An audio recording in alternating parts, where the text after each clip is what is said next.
Good morning, everybody. Welcome to the Rangers Review morning briefing. It is Wednesday, the 16th of October. I'm Derek Clark, and I'm joined this morning for the first time this week by Stevie Clifford. How's it going, Stevie? I'm bleary-eyed, Derek. What a time to be getting me up this morning. I know. I do apologise for that, but yeah, thank you for coming on a little bit earlier. I need to go and catch a train later this morning. So yeah, apologies, folks, if it's knocked you out for six. But we're here to talk all things Rangers.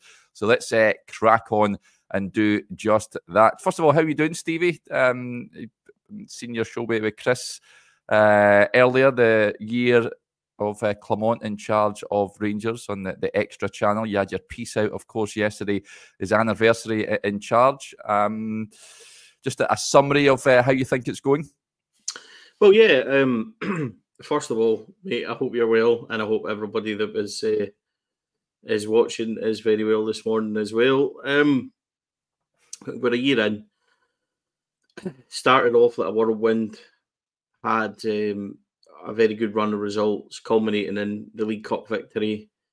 Won at Motherwell and things was going really well over Christmas time, and then went to Parkhead, and we had a good performance, which was littered with too many missed chances and poor moments. And then we went on another good run after a January break, and it fell away after Motherwell a wee bit. So, you know, we asked him to implement a style, Derek. We asked him to implement a philosophy in the transfer market. He's done that in the transfer market. We've got a new kind of identity to the squad. He's downgraded a lot of the wages and things like that. And he's done a lot of what we asked for. We asked for wholesale changes, and he's done a lot of it. The problem is that on the pitch, we probably wanted to be 3 steps ahead of where we are now. So everything in context, you know, he's had a hell of a job to do in that year. But I think what we need now is we need confirmation, and he spoke about this quite a lot, that the things that he's done and the signings that he's made and where we're heading is in the right direction. And it's funny, Derek, because I was thinking about the next little trench of games we've got. And we go to Kilmarnock away, and then we've got Bucharest, and then St Mirren, then Aberdeen away, then Motherwell in the Cup, and then Olympiacos away before finally Hearts at home. So this little trench before the next national games. He's not going to convince anybody during that time, but he could lose them for good. Yeah. And I think that's how difficult a situation it is for Philippe Clement, because I think a lot of people are teetering on the bridge of being kind of a wee bit miffed, and we should be a wee bit further forward than we should be. So this is a really important stage for him. It's not make or break as such, but in the eyes of some of the fans, he might not ever get that confidence back. So an interesting little spell, that's for sure, Derek. I was thinking about that just when I was talking about his year and things like that. So I really hope that this spell goes well for him, because he's a likeable guy. I do like him. I like dealing with him. I've got a bit of a soft spot for him. And I hope he does well, because we need to break this cycle as well of manager. You know, we could do with some stability. And the other thing is as well, is see if it wasn't for him, Derek, the way everybody else is leaving the football club at this moment in time, you know, at least he's there and we've got that stability under him and leadership under him. So just got to hope it comes good, because I won't sit and deny that it needs to be a wee bit better on the pitch, that's for sure. Yeah, it's been choppy waters this time of year in the past for the two previous managers. So let's hope he can navigate this and get Rangers through some tricky fixtures that are ahead, starting on Sunday. You mentioned there that an identity with regards to the transfer market. That ties in with the second part of our Neil's Koppen interview, which you can find on the website, folks, when Joshua sat down with him for a great deal of time, opened up about a number of factors. Now, in this part, he talks about the summer transfer window in detail and some of the failed approaches. Now, one of those was Abdallah Sima. He says that they did really try to bring him to the club. But what he said was the impression was that we weren't going to go back for Sima, but that's not the case. We made an effort to bring Sima back to Glasgow permanently with a good offer, a higher fee than the one we agreed for Oscar Cortes. We tried to convince the player and the agent, but the numbers were unrealistic, so we pushed back on it. And just on Oscar Cortes as well, it says Oscar came in with a blank injury record. No injuries, no scans. Everything was perfect. We're looking into it as a club, and I'm still confident in the move to bring him here. We signed him on a 5-year deal and still believe in his potential over a longer period. So that's just a little snippet of what he had to say, Stevie. On the Sima, yeah, I think at the time, I think Brighton were looking for a considerable transfer fee for a permanent deal. I can understand why he would prefer to move to France for a loan stint. Is a better league than Scotland, and he got the opportunity to play in the Champions League. The point on Cortes I get as well.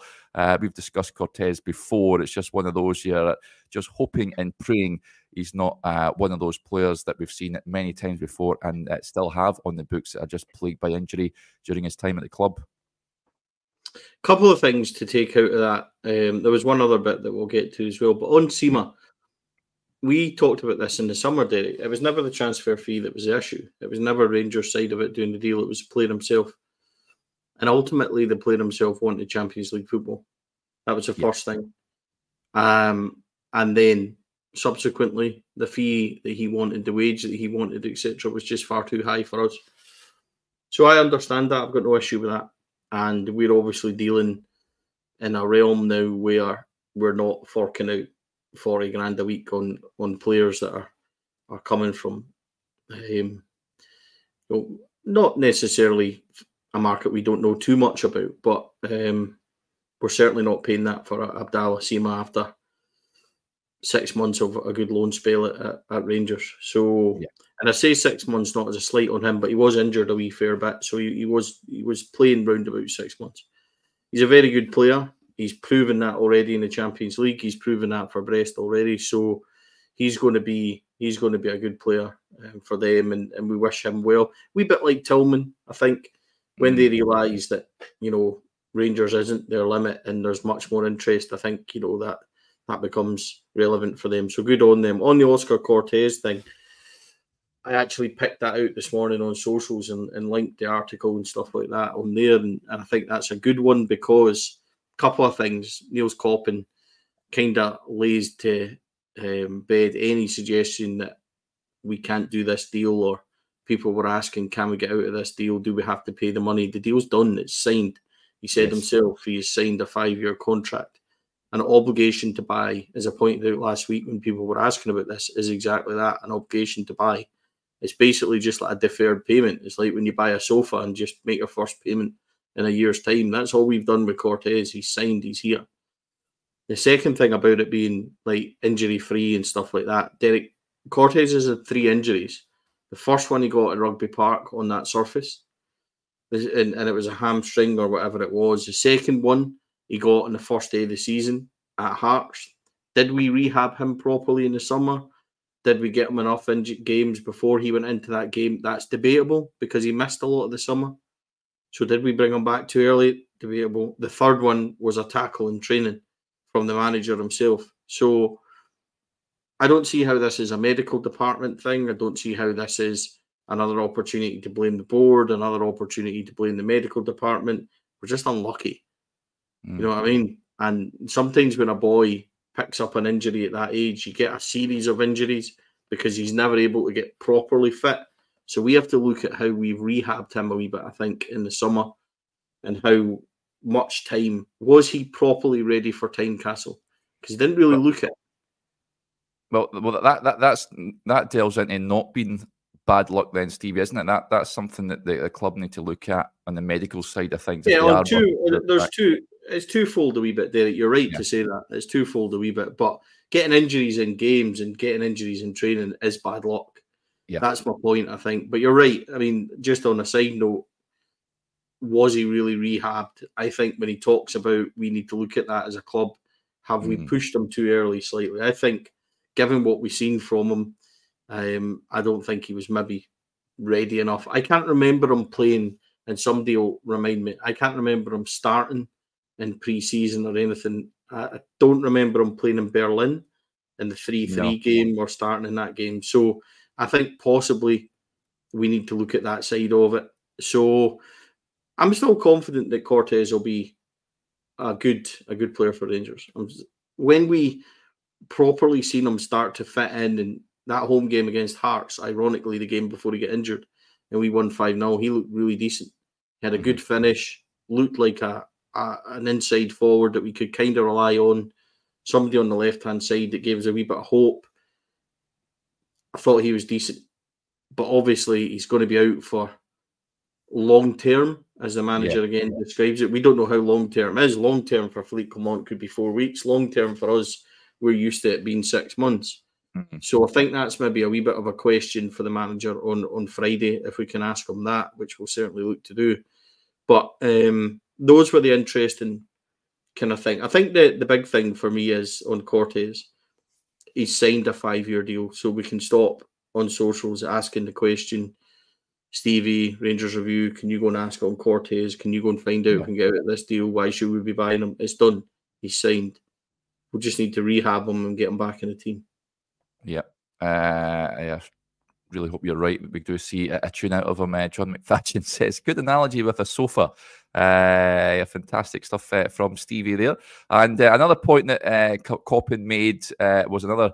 it was a failed target, of course, Jose Cordoba. Of course, early on in the window, Rangers were chasing him from Levski Sofia, the Panama international. He opted to join Norwich City instead. This is what Koppen had to say about that. He says, a lot of work has been done, and we got to a point where everything was agreed. The player was here in Glasgow and attended a game, but we didn't really feel that passion to come and play for Rangers. It says, while there was an agreement in place, we decided that we can't have a player at Rangers who has already started to doubt if this is the best place for him before he's played a minute of football. It's unfortunate because of how much work goes into the process, but at the end of the day, you need to ask, are we comfortable with this situation? So that was his point on Jose Cordoba. No real surprise there, Stevie. He just didn't fancy it, wanted to go down south, wants to play in the Premier League in England, and feels that going to Norwich would give him the best opportunity to do so.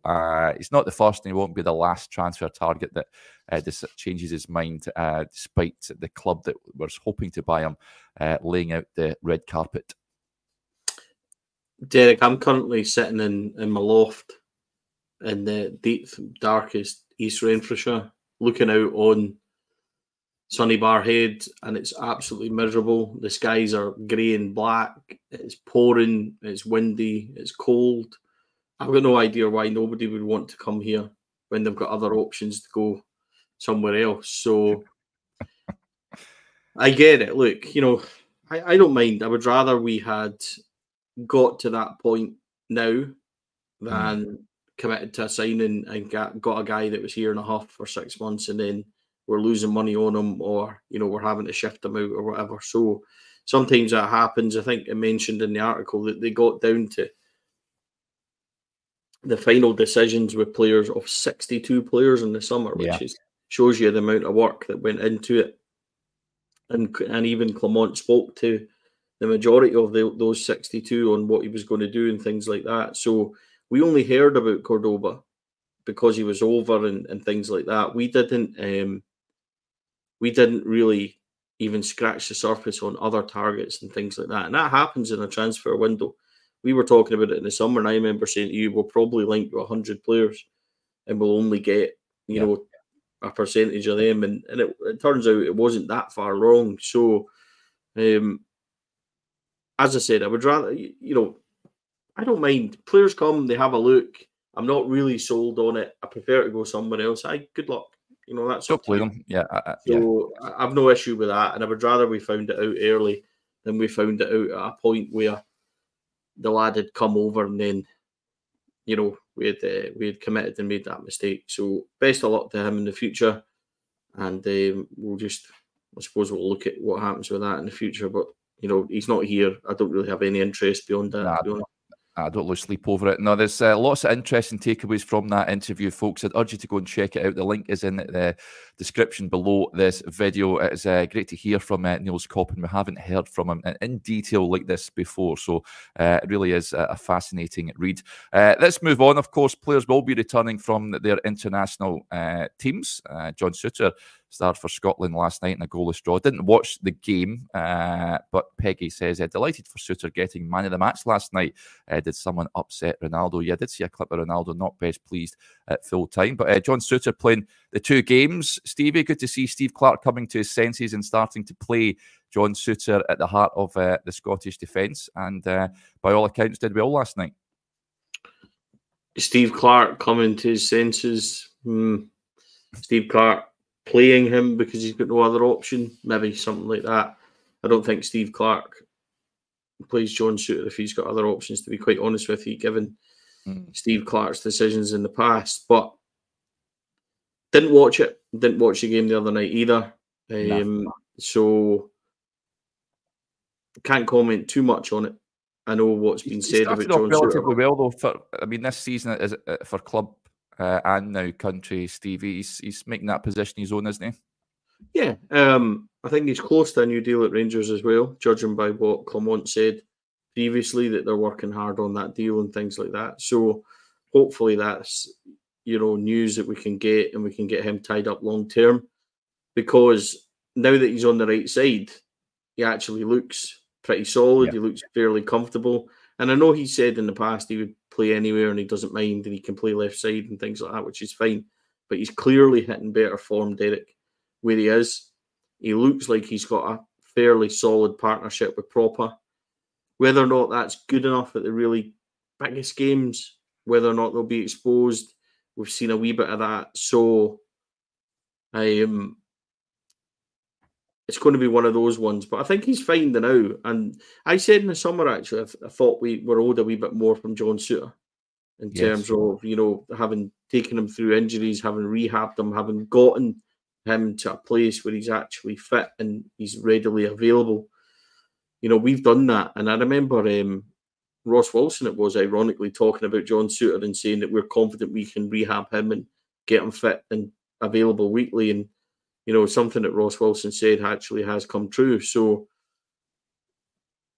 he's done well this season, that's for sure, Derek. And he was somebody that when he came in, I remember how well he played in the Scottish Cup final versus us when it went to extra time, and Jack and the godlike Scott Wright scored in that 2-0 win. And I remember how good he was that day. I'm pretty sure he was man of the match for Hearts that day as well. So he's very capable of being a very solid player for us.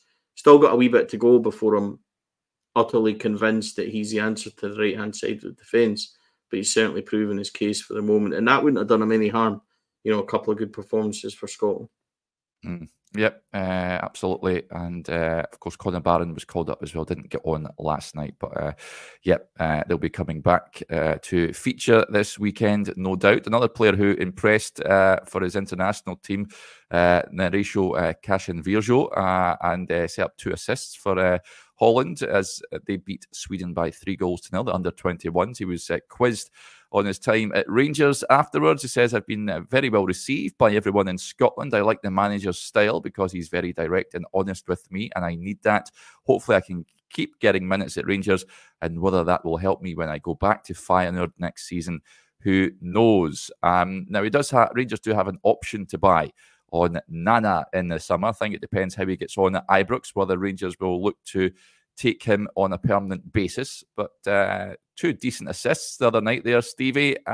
Looking to start him on Sunday. Will he start, do you reckon? Well, it's not me picking a team, Derek, because I know. If it was up to me, he would be starting at right back, controversially or not. I think that the games he's come in, he's looked fairly solid. He looks like he's okay going forward also, doesn't he? He had a very good shot at the end of the last game in St Johnstone, I think it was, and really good save by the goalkeeper. And he's proved that he's quite comfortable. He looks quite athletic. He looks quite strong. And I don't think we've ever really seen him be outdone. He started on the left against Malmo and he was charging forward and got into the box and stuff like that. And see, at the moment, you have to weigh up what's best for the team. It's not about what's best for the individuals and things like that. And is the current right back doing enough that you would keep him in before anybody else?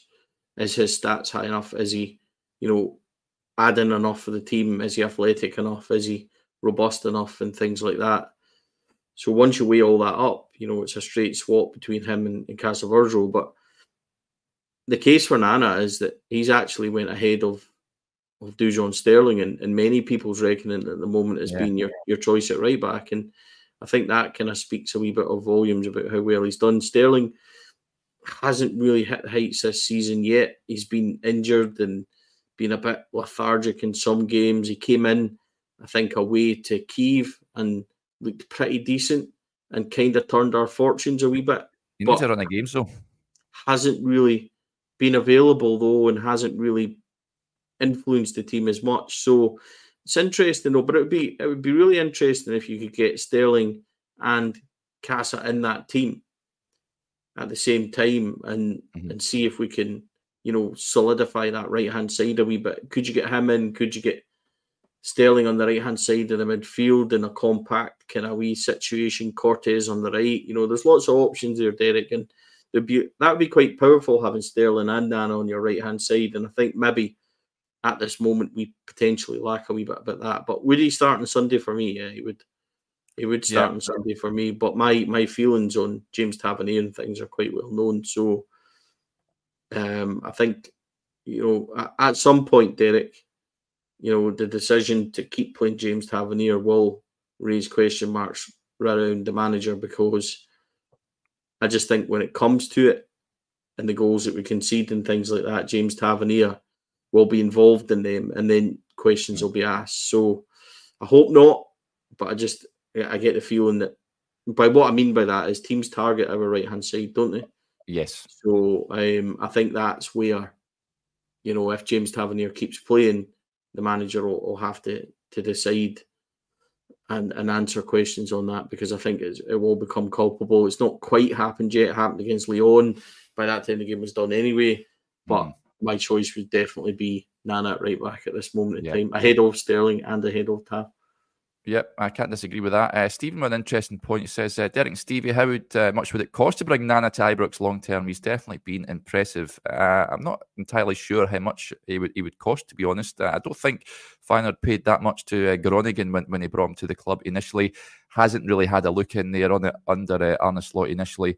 And then I think they had someone else, can't quite remember, but that's why he was sent out on loan to Rapid at Vienna. But if a deal can be done, then there's still a long way of the season to go. But if he continues impressing when he pulls on that blue jersey, then I would like to think that Rangers would be doing their utmost to try and bring him to the club permanently. If he's playing for the Netherlands under 21s and making a difference in games, then there's certainly a boy there with this quality about him. So how much do you reckon he's worth at this point, Stevie?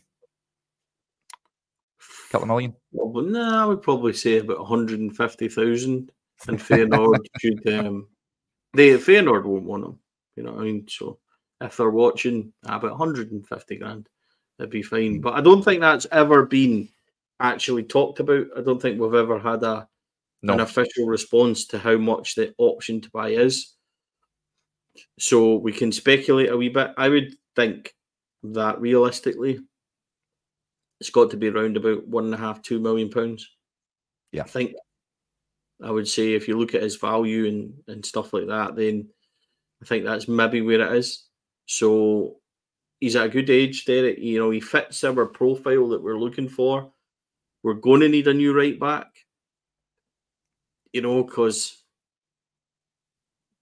James Tavernier can't go on forever. So at some point, and if you were looking at this deal next summer and he's enjoyed it here and he's played and Tav's leaving, do you go and get a completely new right back that settles in, or do you try and stick with a guy that's been here and shown promise? So, we're obviously thinking way ahead. Anything can happen with form and stuff like that. But look, I'd like to see more of him. I think that's a thing. Would I start him? Absolutely would start him in games. Would I sign him if I was given the opportunity? If things keep progressing the way it is and it's a decent deal for the club, I'd certainly look at it.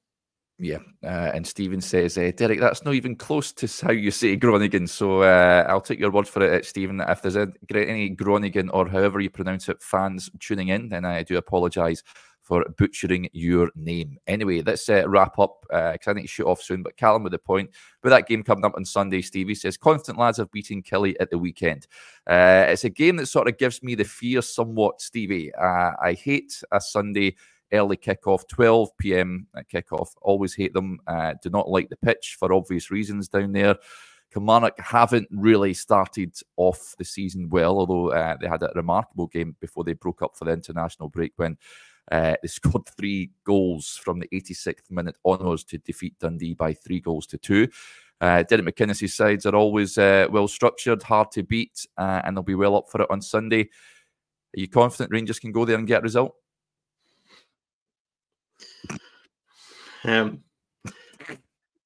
What I do like about this run of fixtures is, Derek, we're going to find out. That's what I like about it, because they're all really challenging games. Yeah. And we're going to find out what the team are really made of. Do I have confidence in the squad, in the manager and things like that? Ironically, yes.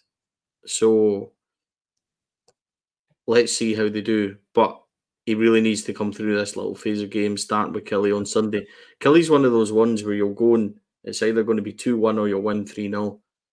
I don't think there's an in-between. I do think Rangers will get a result. I think Killie are a really stuffy team, but they're not what they have been in terms of quality the last few years. Would it be ironic that they're hitting form right on time, you know, given the beat Dundee the way they did, possibly? You know, Dundee being the world beaters after beating us in a bounce game.